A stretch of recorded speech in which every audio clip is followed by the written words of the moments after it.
Longsor hantam pemukiman di Tanah Toraja, 18 orang meninggal, PJ Gubernur sebut tetap waspada.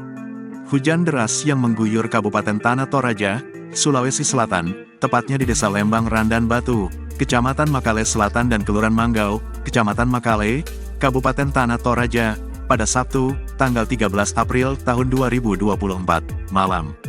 Bencana tanah longsor tersebut menelan belasan korban jiwa. Hingga Senin, tanggal 15 April tahun 2024, tercatat sudah ada 18 orang yang dilaporkan meninggal dunia tertimpa tanah longsor. Sementara itu, ada 2 warga lainnya yang masih dilaporkan hilang. Dikutip dari Tribun Tandahhubungtimur.com, ada 2 korban luka yang kini dirawat di RS Sinar Kasih, Makale karena kondisinya kritis. Sebanyak 14 korban meninggal ditemukan di Palangga, Kelurahan Manggau, Makale Selatan. Belasan korban tersebut sudah dibawa ke RS Laki Padada. Sementara, 4 lainnya ditemukan di Lembang Randan Batu, Makale Selatan. Pihak terkait hingga saat ini masih melakukan pencarian terhadap 2 orang warga yang hilang. Banyaknya korban berjatuhan karena bencana tanah longsor terjadi saat warga sedang tertidur. Longsor diduga diakibatkan karena gundulnya hutan di sekitaran lokasi.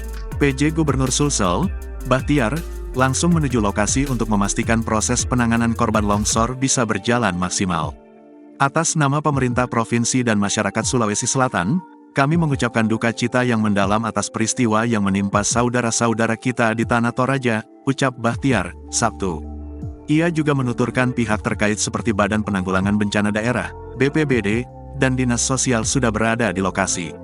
Tribun Tandahhubungtimur.com mewartakan, Bahtiar yang berada di RS Laki Padada pun meminta warga untuk tetap waspada lantaran curah hujan yang tinggi sedang mengguyur wilayah Sulsel beberapa hari ini.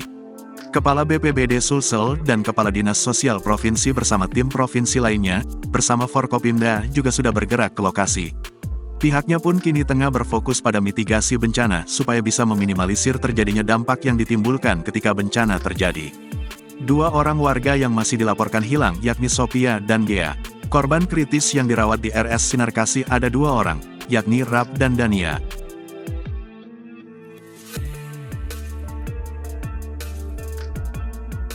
Download Tribun X sekarang, menghadirkan lokal menjadi Indonesia.